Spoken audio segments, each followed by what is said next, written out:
আপনার মার মুখোমুখি হয়েছিলেন? আপনার মাকে জিজ্ঞেস করছিলেন যে মা কি হয়েছিল, কেন এরকম হলো? আমি মারে জিজ্ঞাসা করছি যে আমার বাবাকে, তো আমার মা বলছে যে মারা গেছে। তা আমি বললাম যে গ্রামের লোকজন যে এইভাবে এইভাবে বলে। পরে দেখলাম যে উনি কাইন্দা দিছে। লাস্টে আমি বুঝছি বিষয়টা যে না,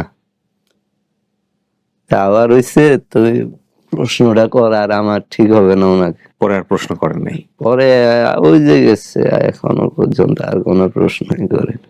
ওই নিউজটা দেখার পরে আমি ওই দিন অনেক কান্নাকাটি করছি।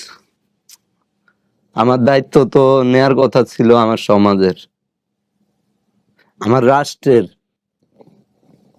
রাষ্ট্র আমার জন্য কি করছে? কি নাম ভাই? নামটা বলেন। ওর নাম আনোয়ার হোসেন সবুজ। জেলা কোথায়? যে জেলায় আপনি জন্মগ্রহণ করেছেন সেই জেলার নাম কি? জেলার নাম হচ্ছে ফেনী। ফেনী। এখন কি ফেনীতেই থাকেন নাকি ঢাকাতে থাকেন? আমি এখন ঢাকায় থাকি। ঢাকায় থাকেন। বয়স কত আপনার?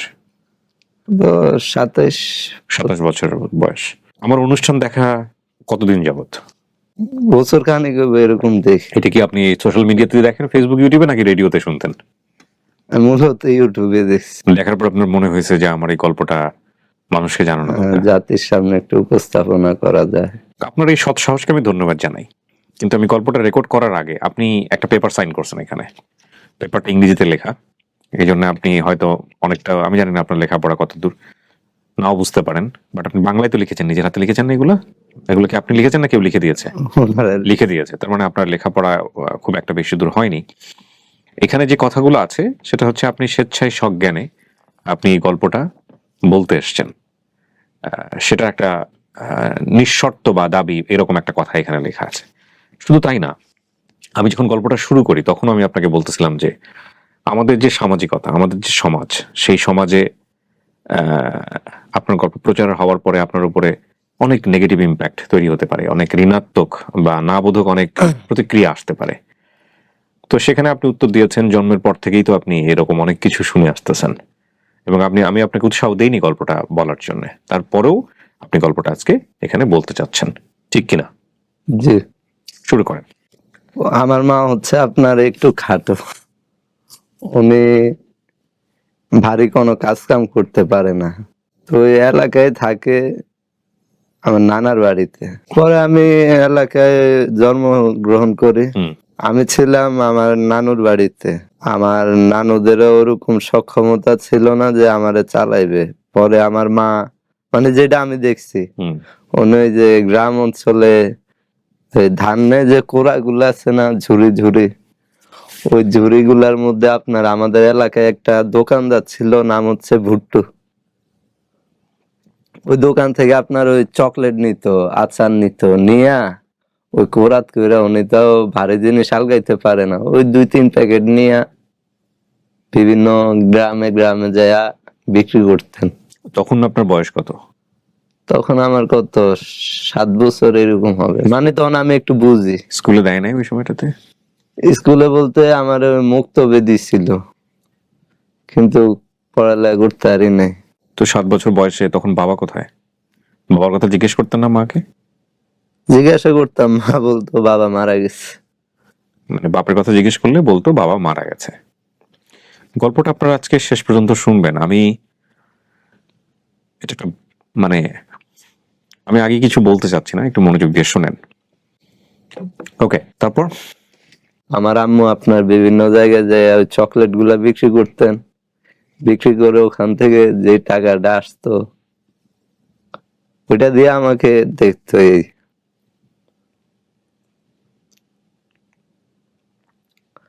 আর নানু,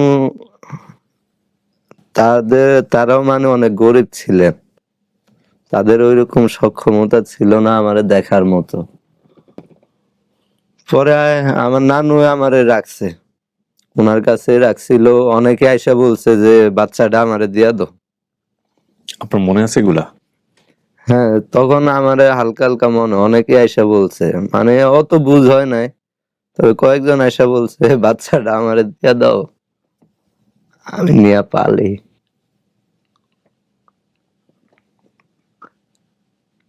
তো আমার নানু কইছে যে বাচ্চা যেমন হইছে আমার নাতি, ওরে আমার কাছে রাখবো। পরে আমার মাও কয় না বাচ্চা কাউরে দিব না, পরে উনি রাখছে। যখন আমার 10-12 বছর হয় তখন আমার নানু মারা যায়। মারা যাওয়ার পরে আপনার আমার মা আমাকে ওইভাবে ভরণ পোষণও দিতে পারে না, কেননা ওনার কাজ কাম করার মতো ওইরকম এবিলিটিও ছিল না। উনি যেহেতু খাটো ছিলেন। পরে উনি আমাকে ঢাকায় কাজে দিয়ে দেন। এই 10-12 বছর বয়স যখন। জি, আমাদের এলাকারই এক লোক, উনি আমাকে কাজে নেয়। তো ওরা আমার দিয়ে আপনার ওই কাপড় ধোয়াইতো, তারপরে ঘর মুছাইতো। তখন তো আমি ছোট ছিলাম, এগুলা করাটা আমার জন্য খুব ডিফিকাল্ট হয়ে পড়ছে। কাপড় ধোয়াটা কিন্তু খুব ভারী কাজ, মানে এখন হয়তো আমার কাছে একটু হালকা লাগে। এখন আমার কাপড় ধোয়া প্রচুর পরিশ্রমের কাজ। এখন হয়তো একটু শরীরে শক্তি আছে, এখন নিজের কাপড় ধুইতে কষ্ট, কিন্তু তখনকার সময় এটা খুবই কষ্ট করছিল। তারপরে ওদের ওই থালা বাসন গুলো মাজাইতো, ঘর মুছাইতো। আমার কাছে তখন খুবই ইয়া লাগে যে আমার মতো ছেলে পোলাপাইন দেখি রাস্তাঘাটে ফুটবল খেলে, ক্রিকেট খেলে, কেউ মার্বেল খেলে, আর আমি এই বয়সে মানুষের বাসায় এসে কাজ করতেছি। ওই কাপড়ে ময়লা থাকলে বা ঘরে একটু ময়লা থাকলে মুছার সময় একটু নির্যাতনও করতে। পরে আমি এগুলো সহ্য না করতে পারে আমি একবার ওইখান থেকে পালাই গেছি। এই যে মৌচাক আর নিউ মার্কেট নামে একটা জায়গা ছিল ওইদিকে, ওইখানে আপনার প্রচুর জ্যাম থাকতো। ওই মার্কেটের সামনে আপনার ওই বড় লোকরাই নিয়ে আইতো, প্রাইভেট কার লই আইতো না। আর আমি তখন আমার কাছে টাকাও ছিল না, খুব ক্ষুধার্ত ছিলাম। পরে ওর কাছে চাইলে কেউ 2 টাকা দিত, কেউ 5 টাকা দিত। এইভাবে প্রায় 5-6 দিন না 10-12 দিন এরকম ছিলাম আমি ওইখানে। ওই রাতের বেলা থাকতেন কই? রাতের বেলা ওইখানে আপনার একটা ওই যে মার্কেটটা ছিল, তখন আবার প্রচন্ড শীত ছিল। আপনার ওই মার্কেটে যে দারোয়ান ছিল, ওই দারোয়ান আমারে কার্টুন আইনা দিছে। রাতে প্রথম 2-3 দিন আমার একটু এলাও করে নাই, খেদাই দিত। পরে দেখলাম যে না, একটা কার্টুন আইনা দিছে মার্কেটের ভিতর থেকে, কার্টুনের উপরে ঘুমা। পরে ওইখানে থাকতাম। জিগাইতো না কোত্থেকে আইছস, কি করস? হ্যাঁ, উনি আমারে বিস্তারিত জিজ্ঞাসা করছে। করার পরে আমি ওনারে বলছি সত্য ঘটনায়। বলার পরে উনি বলছে যে আচ্ছা ঠিক আছে, ওই যে সামনে যে একটা পপকর্নের দোকান দেখতেছো, আমি বইলা দিব ওনারে তুমি কালকে থেকে পপকর্ন বেচছো, কারণ ওই জায়গাটা জ্যাম ছিল। পপকর্ন গুলা। হ্যাঁ, পপকর্ন। পরে আমি বললাম ঠিক আছে দিয়েন। পরে ওই পপকর্ন গুলা বিক্রি করতেছি, আরো প্রায় 2-3 দিন বেচলাম। বেচার পরে উনি একটা মহিলা আনছে আমার কাছে। ওই মহিলারা বলতেছে ছেলেটার কেউ নাই, তুমি নিয়ে যাও, নিয়ে ওরে দেখাশোনা করো, বাড়িতে নিয়ে পড়ালেখা করাও। নেওয়ার পরে ওনার স্বামী মানে ওনার হাজবেন্ড খুব রাগান্বিত হয়ে গেছে। ওনারাও অত বড় লোক ছিল না যে আমরা নিজেরাই চলতে কষ্ট হয়ে যায়, আবার আরেকটা লই এসে ঘুরতে। এর ভিতরে ওদের ভিতরে ঝগড়া। পরে ওই মহিলা আমারে ওনার মার বাসায় দিছে। বাড়িতে যান নাই কেন? মায়ের কাছে যান নাই কেন? কারণ মা আমার 1 নম্বরে কাজে দিয়ে দিছে। ওই দিক থেকে আমার খুব কষ্ট ছিল, একটু অভিমান ছিল। আর আমাদের এলাকার যে লোকজন, তাদেরও কথাবার্তার আপনার সাইজ ভালো ছিল না। তারাও আমার বলতো তোর পিত্ত পরিচয় নাই, এই এলাকায় কি এরকম অনেকেই বলে আপনার। তো এই এই যে বলতো যখন যে পিতৃ পরিচয় নাই বা উল্টাপাল্টা কথা যখন বলতো, তখন আপনি এই বিষয়গুলো ওদেরকে জিজ্ঞেস করতেন বা মাকে এসে বলতেন যে মা এগুলা কেন বলে? আমি মারে বলতাম, মা কয় কয় তোর আব্বা মারা গেছে। ওই সবসময় বলতো তোর আব্বা মারা গেছে।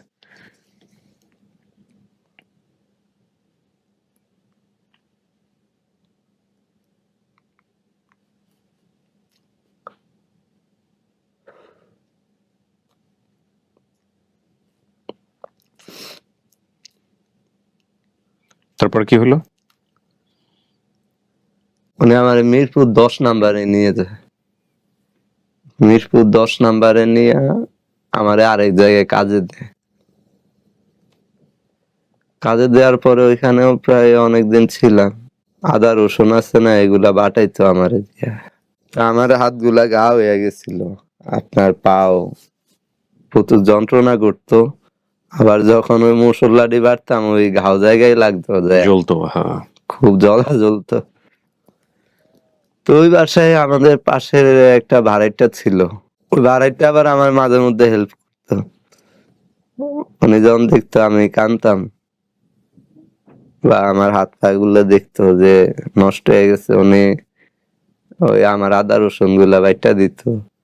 তারপরে আপনার প্লেট গুলাও ধুইয়া দিত উনি। উনি আমার অনেক হেল্প করছে। পরে উনি আমার একদিন বলে যে তো বাড়ি কই, ওই যে যে মহিলা হেল্প করতো। আমি মনে হয় বিস্তারিত বলছি, বলার পরে আমারে চিনছে। চিনে ফেলছে? ওর বাড়ি আমাদের এলাকায়। ও আবার আমার মায়েরও চিনে।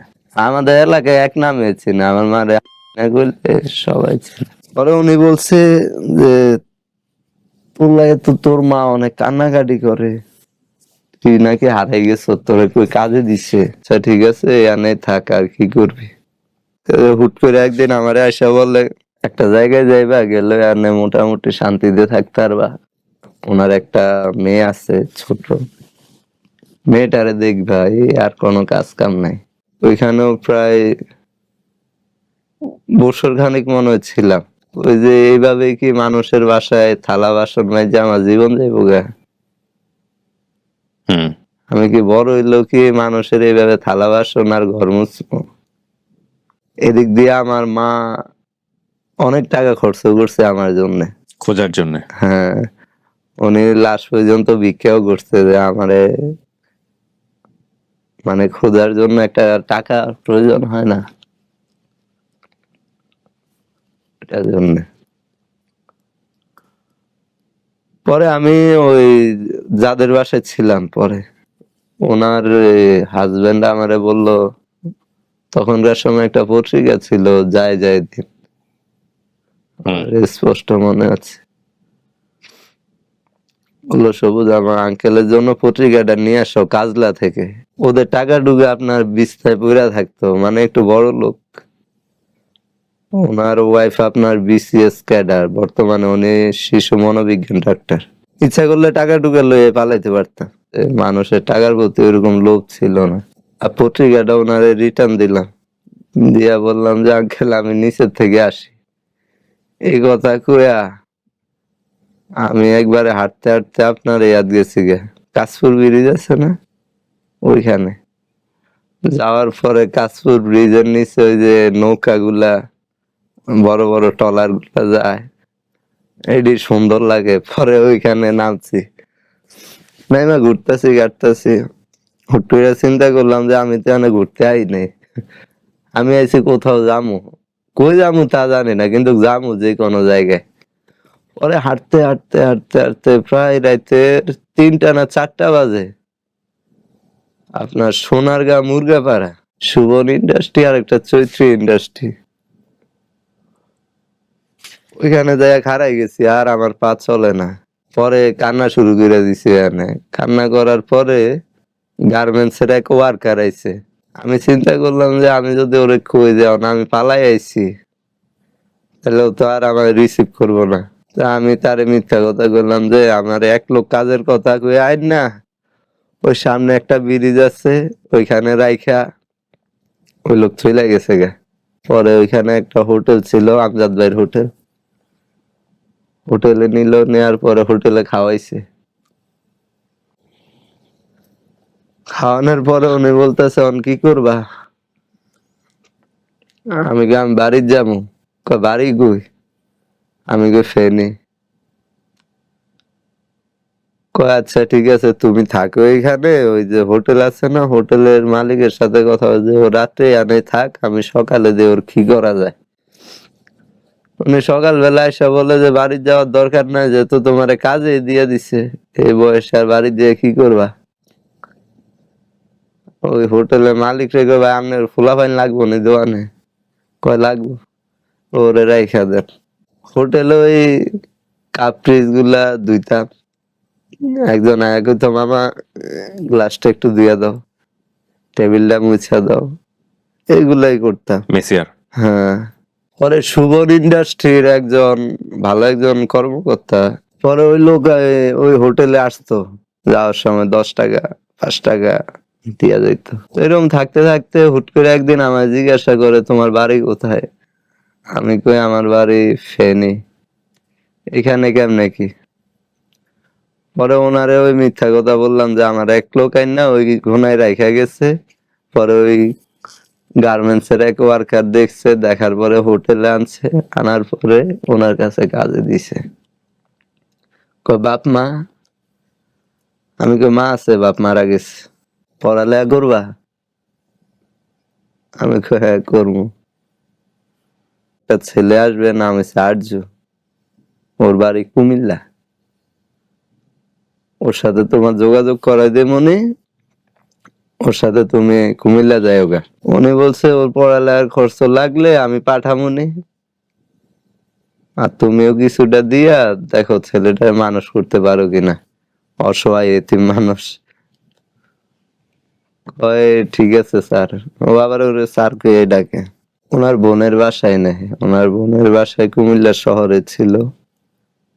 বোনে একটু আনইজি ফিল করতেছে যে কারফুলা লই আইছে, যে তোরে যদি কোনো পুলিশে সমস্যা করে কি আসে? কয় না কোনো সমস্যা নাই, কয় এটা আমার এক স্যারের লোক। ওর আব্বু কয়, কারফুলা লই আইছো, তোরে এই বাড়িতে রাখা যাইব না। ওর মাও না কইরা দিছে। ছেলে পরে ওর বাপ মার সাথে কথা বইলা ঝগড়াঝাটি হয়েছে কিছু, পরে কয় আচ্ছা ঠিক আছে। পরে আমার স্কুলে ভর্তি করায় এলাকার। তারপরে আপনার ওই যে ওদের বাসার সাথে একটা মক্তব আছে, হুম। মক্তবেও ভর্তি করা। গ্রাম অঞ্চলে গুমতি নদীর পারে একটা বাগান ছিল, ওখানে ফল গাছ আছে, ওগুলা লাগায়। তার মাঝে মধ্যে ওখানে যাইয়া বাগানটা একটু দেখাশোনা করতাম। আবার ওই গরুর গোবর টোবর এটি পরিষ্কার করতাম। আপনার সকালে ঘুম থেকে ওইটা প্রথমে গরুর গোবরটি পরিষ্কার করা লাগতো। করার পরে হালকা পাতলা নাস্তা খেয়ে যেতাম স্কুলে। স্কুল থেকে আয়া ওই আবার গরুর লেগে একটু ঘাস টাস কাটতাম। তারপরে আবার ভোরে আপনার ওই মুক্তবে যেতাম, যখন আজান দিত না, হুম। আজানের পরে মুক্তবে যাইতাম। ওনার সন্তানের মতোই দেখাশোনা করতো। হুম। বাসায় ভালো কিছু আয়োজন করলে আমার এই আগে খাওয়াইতো। হুম। তো তারা আমার মাঝে মধ্যে একটু মারটার দিত, হুম। এগুলো আমার সহ্য হইতো না। পরে আমি বললাম যে না, এখন আর থাকা যাইব না। হুম। পরে এখান থেকে আমি আবার পালায় যাই গে। এখান থেকে পালাইয়া ওদেরই পার্শ্ববর্তী এলাকা, ওই জায়গায় যাই। যাওয়ার পরে ওই জায়গায় একজন আপনার ওই এলাকারে মোটামুটি মানে একজন নেতা, তো ওনার দোকানের সামনে আমি শুয়ে আছি। হ্যাঁ। রাত্রের বেলা উনি আসছে, আয়া নেতা মানুষ না, কথাবার্তিতে একটু গরমে থাকে। হুম। আয়াই মানে দমকান শুরু দিছে।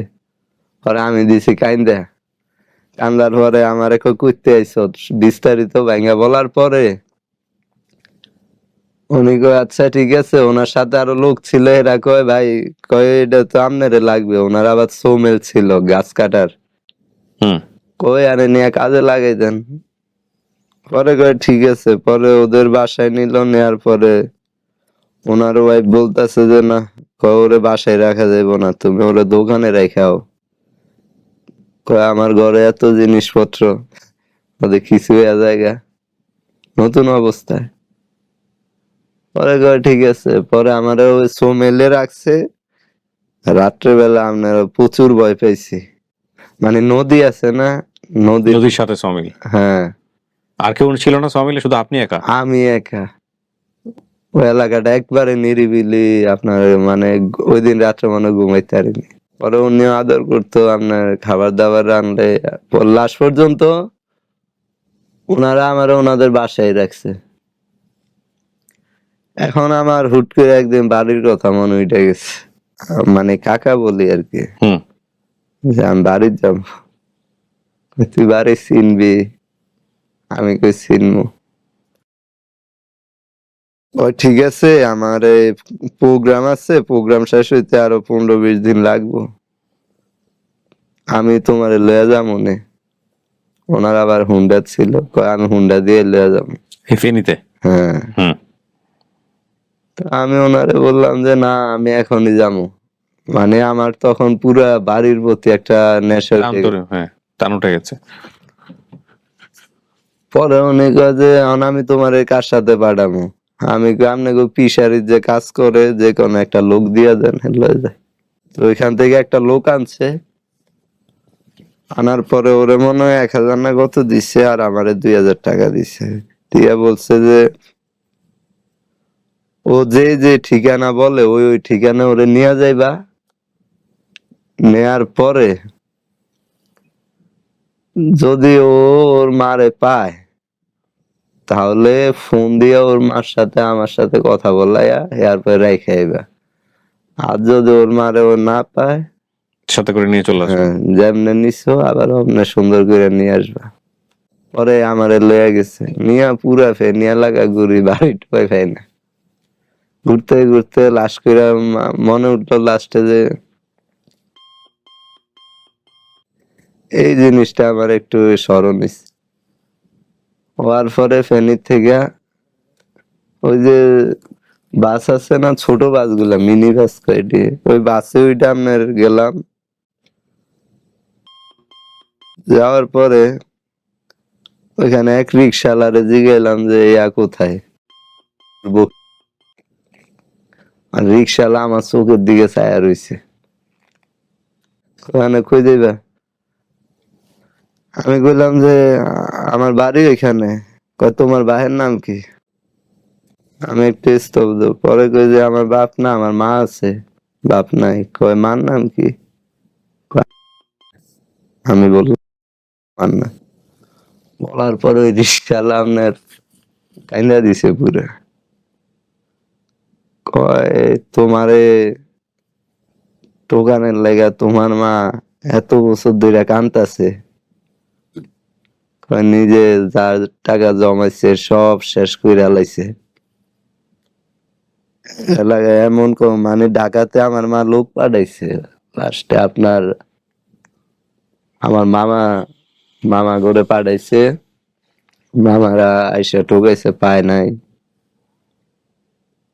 পরে আবার ওই এলাকার কিছু দুষ্ট লোক থাকে না, ওরা কিছু লোক থাকতো ঢাকায়, ওরা বলতো যে ফোন দিয়া যে আপা আপনার পোলারে পাইছি, কটিয়া লাগবো 2000, অমুক জায়গায় আছে, আমগো ভাড়া পুরা দিয়া যাইতে হইবে। এটা আমি পরে বাড়ির যাওয়ার পরে আমি শুনছি মার কাছে। কে টাকা পাঠাইতো? হ্যাঁ, উনি টাকা দিত। এরকম করে ওনার কাছে যা টাকা ছিল ভিক্ষা ভিক্ষা করে সব ওই আমারে খুঁজতে যায় শেষ করে দিলে।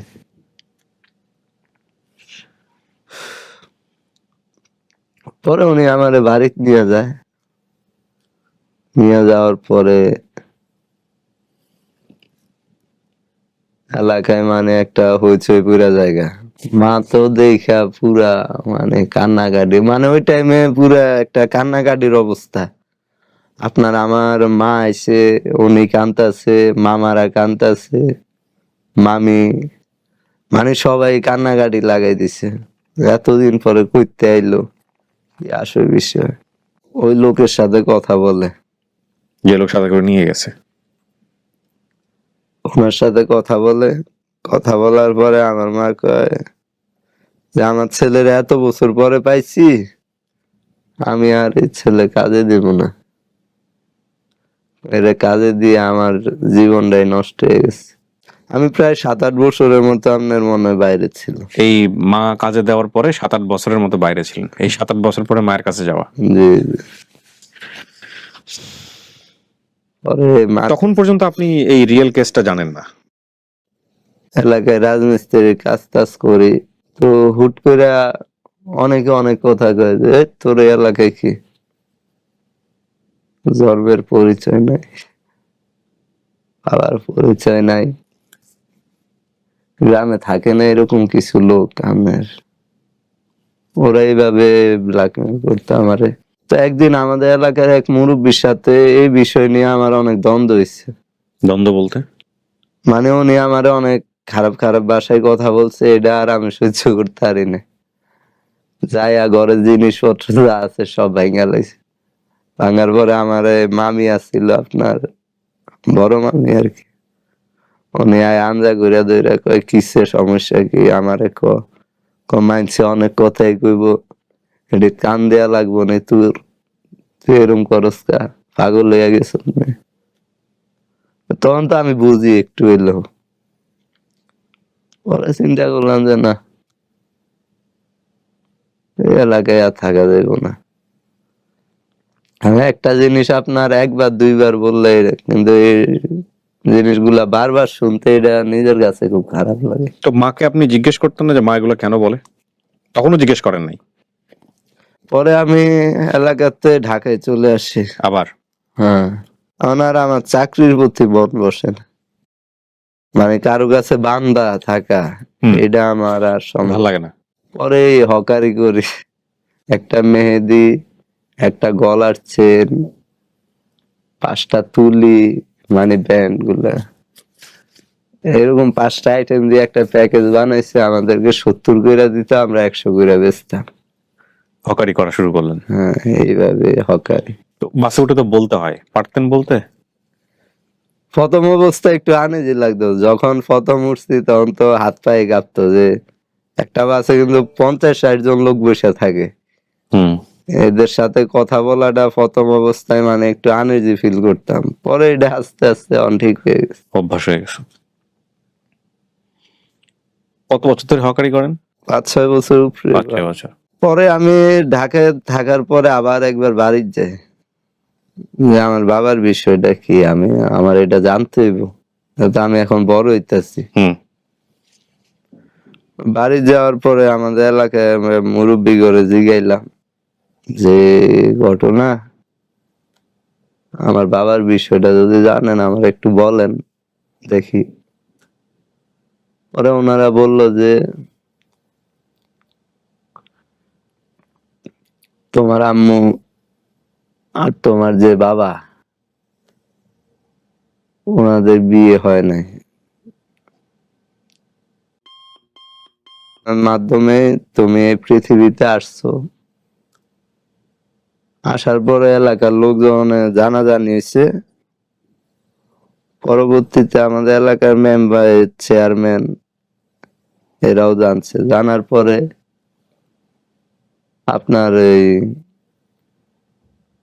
ওরা একটা মানে সালিশ করে না, ওইরকম গ্রাম অঞ্চলে ওইরকম সালিশ করছে নাকি। সালিশে কি হইলো, আপনার ওই 10,000 টাকা জরিমানা হয়েছে। চিন্তা করেন, একটা ছেলের লাইফ নষ্টে মাত্র 10,000 টাকা দিয়া, তো ওনারা আপনার 10,000 টাকা জরিমানা করছে ছেলেটাকে? হ্যাঁ, আর মনে হয় বেতের বাড়ি দিছে 10-12টা করে। দুইজনকেই? করার পরে আমার আমি তখন পেটেই ছিলাম। পরে মানে আমি যেটা জানতে পারছি, এলাকার মুরব্বী বা এলাকার মুরব্বী মহিলা গো, আমি এটা নিয়ে লাস্টে যখন বাড়ি যাই, এটা নিয়ে আমি একটা ইনকোয়ারি করলাম, বিভিন্ন জায়গায় ঘুরে ঘুরে মানুষের থেকে জানার চেষ্টা করলাম। পরে শুনতে পাই যে আমি যখন হমো তখন আমার মা আপনার সিজারে হই আমি, আমাদের এলাকায় একটা হাসপাতাল ছিল, সদর হাসপাতাল, হাসপাতালে ওই আর আমার মারে দেখার মতো কেউ ছিল না ওই হাসপাতালে। আমার নানু ছিল, উনি একটু দেখতো, মানে উনিও বলে লাস্টে দিয়ে গেছে, আমি যতটুকু শুনছি এলাকার লোক। তখন অনেকে যাইতে চায় না যে ওরা এত বড় একটা অকারেন্স ঘটাই লইছে।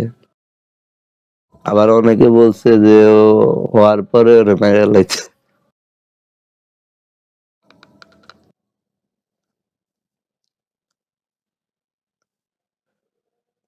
বা কাউরে দিয়ে দিতে। তো আমার মা বলছে যে না, তা করার দরকার নেই, ভুল যেহেতু কইরাই আলাইছি, ভুলের প্রায়শ্চিত্ত তো করি।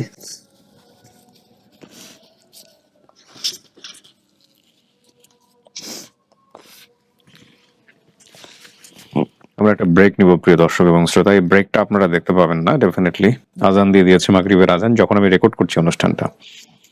ব্রেকের পর আমরা আবার কন্টিনিউ করব। মানে এটা আমার মারে অনেকে বলছে হ্যাঁ যে নষ্ট করে ফেলাইতে, হ্যাঁ কিন্তু আমার নানু এটা বাধা দিছে। আমার নানু, যেরকম আমার একজন মামা আছে, উনি যখন এই ঘটনা ঘটছে পরে উনি আমাদের বাড়ি ছেড়ে দিছে, উনি আর বাড়িতে আসে না। আপনি কি কখনো এই ইস্যুটা নিয়ে আপনার মার মুখোমুখি হয়েছিলেন? আপনার মাকে জিজ্ঞেস করছিলেন যে মা কি হয়েছিল, কেন এরকম হলো? আমি মারে জিজ্ঞাসা করছি যে আমার বাবাকে, তো আমার মা বলছে যে মারা গেছে। তা আমি বললাম যে গ্রামের লোকজন যে এইভাবে এইভাবে বলে, পরে দেখলাম যে উনি কাইন্দা দিছে। লাস্টে আমি বুঝছি বিষয়টা যে না, আবার হইছে, তুই প্রশ্নটা কর, আর আমার ঠিক হবে না ওনাকে। পরে আর প্রশ্ন করেন নাই? পরে ওই যে গেছে, এখনো পর্যন্ত আর কোনো প্রশ্নই করে না। আজ অবধি কোনো প্রশ্ন করেন নাই?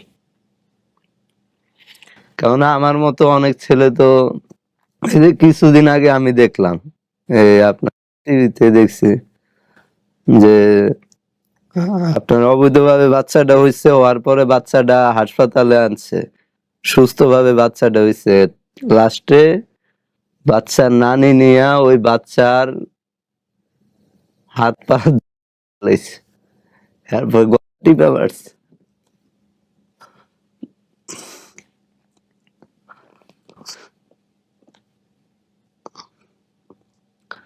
দোষটা তো বাচ্চা ছিল না, দোষ কি বাচ্চা ছিল? কিন্তু বাচ্চাটা জীবনটা, ওই নিউজটা দেখার পরে আমি ওই দিন অনেক কান্নাকাটি করছি যে আমারও তো এরকম হইতে পারতো। আমার হয় না, সবচেয়ে বড় অবদানটা রাখছে আমার নানু। উনি বলছে যা হওয়ার হইছে, বাচ্চা যেহেতু প্যাডের ভিতরে, তো বাচ্চা হবে, কেউ না দেখলে আমি পাবো। পরে আমার নানু মানে আমার দেখছে। আর এই বর্তমান সমাজ ব্যবস্থা, আপনার রাজনৈতিক ব্যবস্থা বলেন, পারিবারিক ব্যবস্থা, অর্থনৈতিক, এই ব্যবস্থাটা খুবই একটা বাজে একটা অবস্থা। এখানে মানবতা নাই, এখানে মানবতা আজকে বলুন, এখানে যে দুর্বল সবল এসে তারে মানে আক্রান্ত করে তারে চায় যে আরো মানে ডুবাই মারতে। এই ব্যবস্থাটারে পুরা ঢেলে সাজাইতে হবে, বুঝেন নাই? এই ব্যবস্থা যতদিন থাকবো, আমার মতো হাজারো সন্তান আসবে যাবে,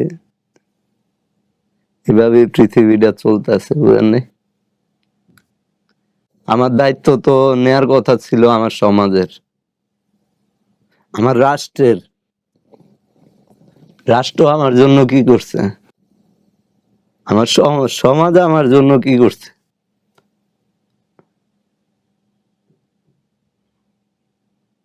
তারা আমারে অবহেলা করছে। রাষ্ট্র আমার দায়িত্ব নিতে পারে নাই, সমাজও দায়িত্ব নিতে পারে নাই। আমার মতো হাজারো ছেলে, হয়তো আমি দেখি না, লাস্টে হয়তো এগুলা সহ্য না করতে পারে আত্মহত্যা করে, জাতির সামনে উপস্থাপন করতে পারে না। কিন্তু এগুলো হওয়ার কারণ কি? আমরা যদি ওইভাবে পদক্ষেপ নিতাম, তাইলে আমার আর আজকে আপনার প্রোগ্রামে এসে কথা বলা লাগতো না। ট্রু। লাগতো? আমি জাতির কাছে এটাই বলতে চাচ্ছি, আমাদের এই অবস্থা কেন? আমরা কি পারি না এই সমাজ ব্যবস্থাটাকে পরিবর্তন করতে? যিনি আপনার বায়োলজিক্যাল ফাদার, মানে বায়োলজিক্যাল ফাদারের বাংলা কি আমি জানি না, মানে বাবার ভূমিকায় যিনি আর কি, যার ঔরস্য জাত আপনি, তাকে চিনেছেন? চিনে থাকলে কার মাধ্যমে চিনছেন? চিনছি, সবাই বলো উনি তোমার বাবা, এতটুকুই জানি। ওনার সামনাসামনি কখনো হয়েছেন? অনেকবার। ওনার সাথে আপনার সম্পর্ক কি? কথা হয়েছে কখনো? এই বিষয় নিয়ে কখনো কথা হয় নাই?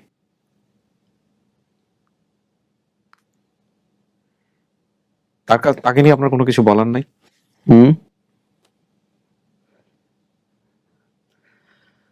তাকে নিয়ে এতটুকুই বলবো,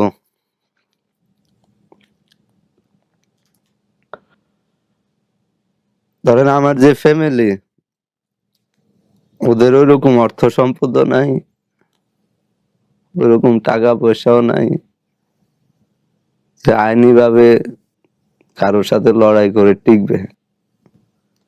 আমার মামা চালায় রিক্সা, আর আমার মা তো উনি বাচ্চা, মানে আমি যখন হয়েছি এরপর থেকে ওনার আর বিয়ে শাদী হয় নাই। তো ওনার প্রতি আমার এতটুকুই ইয়া যে আমার তো ধরেন শৈশব কৈশোর সব শেষ। শৈশব শেষ না, আমি এখনো বাবার আদর পাই নাই, মার আদর যা একটু পাইছি 10-12 বছর হওয়ার পরে ওইটা থেকে বঞ্চিত আমি। পরে মানুষের লাথি উষ্টা খাইয়া বিভিন্ন জায়গায় কাজ কইরা আজ এখানে আপনার প্রোগ্রামে। তো আমি যদি ওনার সত্যিকারই ছেলে হয়ে থাকি,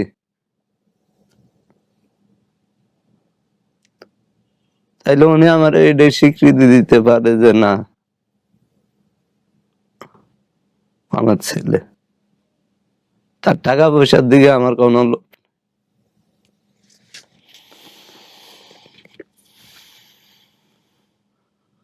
আর যদি সে স্বীকৃতি না দেয়,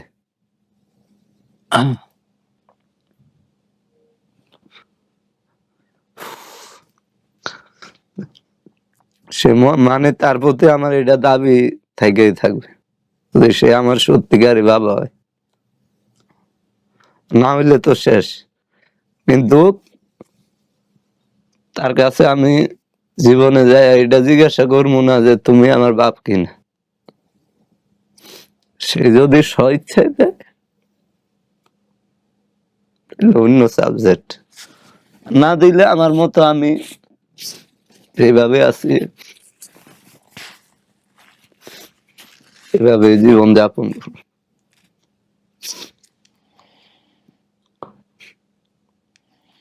আপনাকে এই প্রশ্নটা আমার করার কোনো দরকার নেই যে আপনি কেন এই গল্পটা বললেন আজকে এই সোশ্যাল মিডিয়াতে এসে। আপনি যা বলেছেন তার মধ্যে অ্যান্সার গুলো আছে।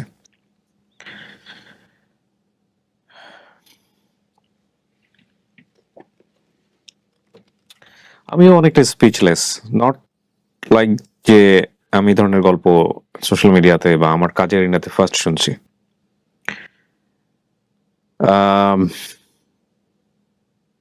ডেফিনেটলি সোশ্যাল মিডিয়াতেই প্রথম হয়তো আমি পোর্ট্রে করলাম, বাট রেডিওতে আমি কিছু স্টোরি পোর্ট্রে করেছিলাম যেগুলো অত্যন্ত সাহসী গল্প ছিল, অত্যন্ত সাহসী গল্প। বিশেষ করে বর্ষার গল্পটা যাদের মনে আছে, আমি জানি না বর্ষা এখন কোথায় আছে, কেমন আছে। 2013 সালে এটা আমি যদি ভুল না করে থাকি ইউনিসেফ থেকে অ্যাওয়ার্ড পায় স্টোরিটা। খুবই ব্রেভারি একটা স্টোরি ছিল, খুবই সাহসী একটা গল্প ছিল। ও খুব ডেসপারেটলি ফেস করেছিল, বলেছিল যে কেন ব্রথেলে গেল, কেন পতিতালয়ে গেল, কেন পতিতাবৃত্তি বেছে নিল? আমি জানি না, এটা ইউটিউবে সে সময় আমাদের রেডিও থেকে দেওয়া হতো না। ওই সময়টাতে ওই গল্প চাইলে হয়তো ইউটিউবে অনেকে খোঁজ করলেও পাবেন, কারণ ইউটিউবে অনেক অনেক স্টোরি ওই সময়কার, যেগুলো অনেক ম্যানিপুলেট করা হয়েছে, কেটে কুটে পচা পচা থাম্বনেইল দিয়ে উল্টাপাল্টা ভাবে উপস্থাপন করা হয়েছে।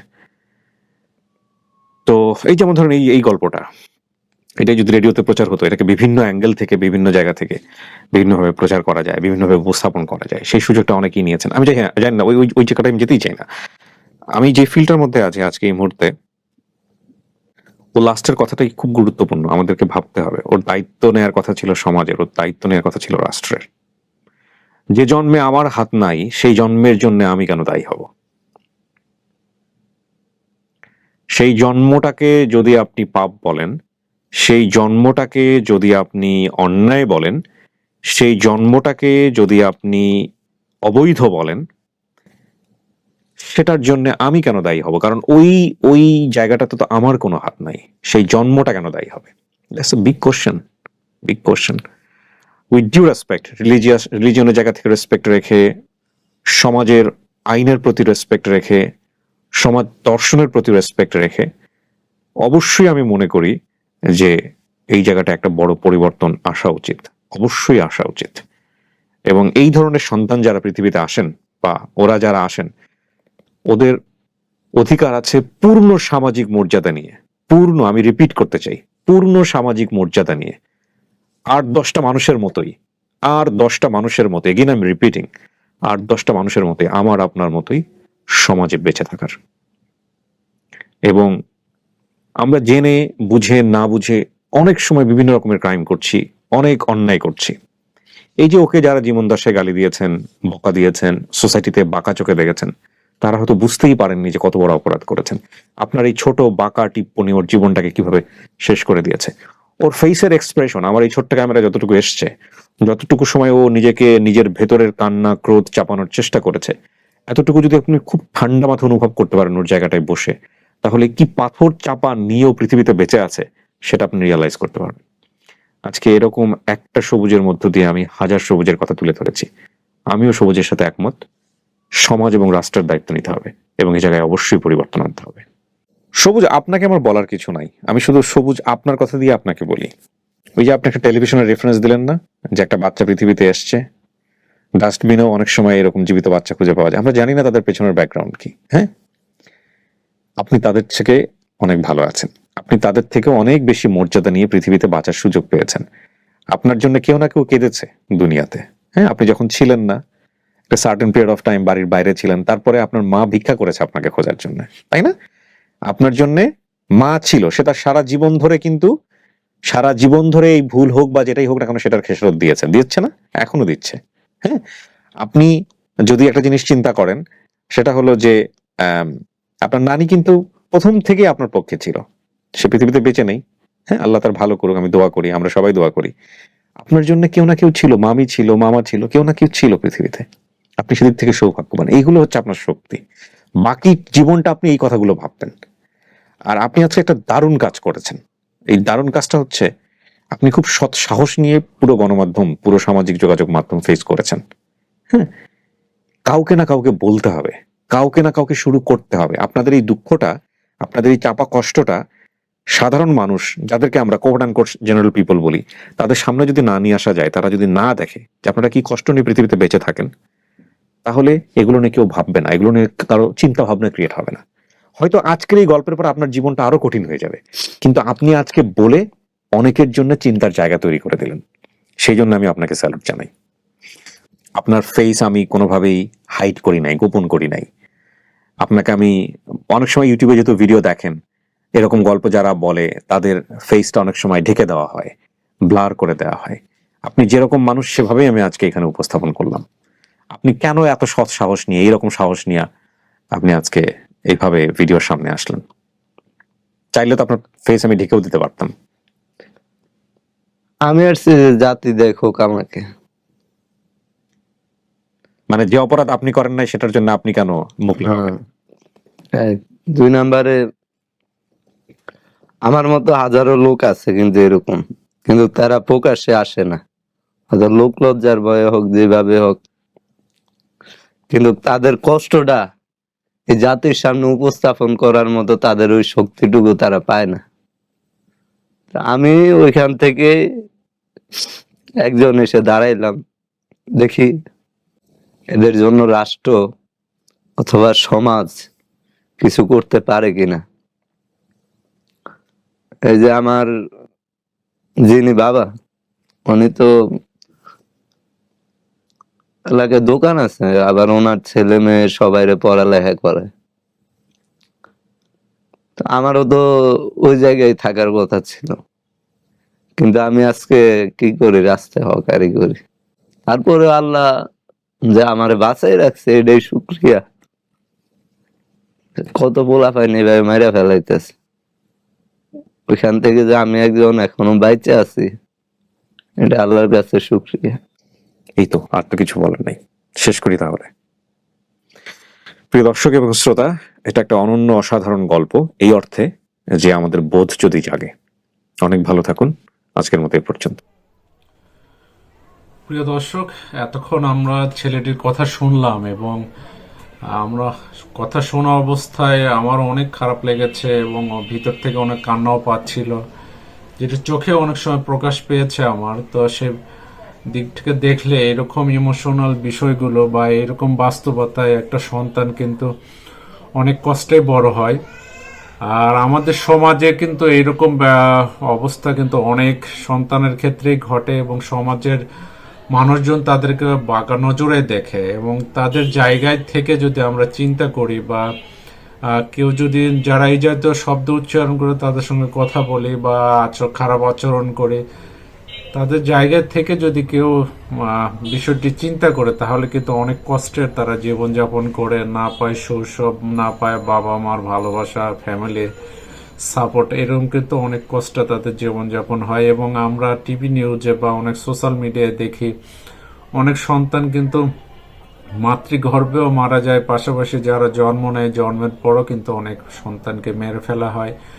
তো এরকম বিভিন্ন ইস্যুগুলো যদি দেখা যায়, তাহলে সমাজের অবশ্যই উন্নয়ন প্রয়োজন এবং সমাজ ব্যবস্থার মন মানসিকতার প্রয়োজন। এবং ইসলামিক দিক দিয়ে অবশ্যই যারা এসব মানে অবস্থার শিকার হন বা প্রেক্ষাপটের শিকার হন, তাদেরকে অবশ্যই আরো সচেতন হওয়া উচিত এবং এরকম মানে পরিবেশ থেকে অবশ্যই আমাদের অ্যাভয়েড করে চলা উচিত। এবং বিশেষ করে যেসব মেয়েরা এইসব পরিস্থিতির শিকার হন, জেনে বুঝে না বুঝে, তো তাদের অবশ্যই বিষয়ে সতর্ক থাকা উচিত। এবং তাদের যে কোনো একটি কারণে যাতে সন্তান আসতেছে, অবশ্যই তাদেরকে এই বিষয়ে সচেতন হবে এবং সন্তানের ভবিষ্যতের চিন্তা তাদের অবশ্যই করা উচিত।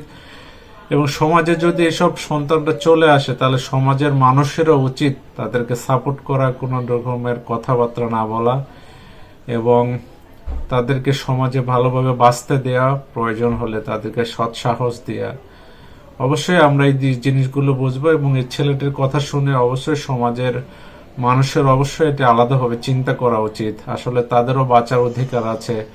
যে দোষে তারা দোষী না, সে দোষে যদি সমাজ ব্যবস্থায় সে সারা জীবন কষ্ট পেয়ে থাকে এবং নানা কষ্টের মধ্যে দিয়ে যদি সে বড় হয়, তাহলে এটা সমাজ অবশ্যই দায়ী এবং সমাজ ব্যবস্থাপনার দায়ী, অর্থনৈতিক অবস্থা তার জন্য দায়ী। তো আমরা সবার এইসব মানুষের জন্য অবশ্যই আমাদের দোয়া থাকবে এবং তারা সমাজে সৎভাবে বেঁচে থাকুক এবং আমরা তাদেরকে অবশ্যই এই দোয়া করব। আজকে এ পর্যন্তই। আল্লাহ হাফেজ।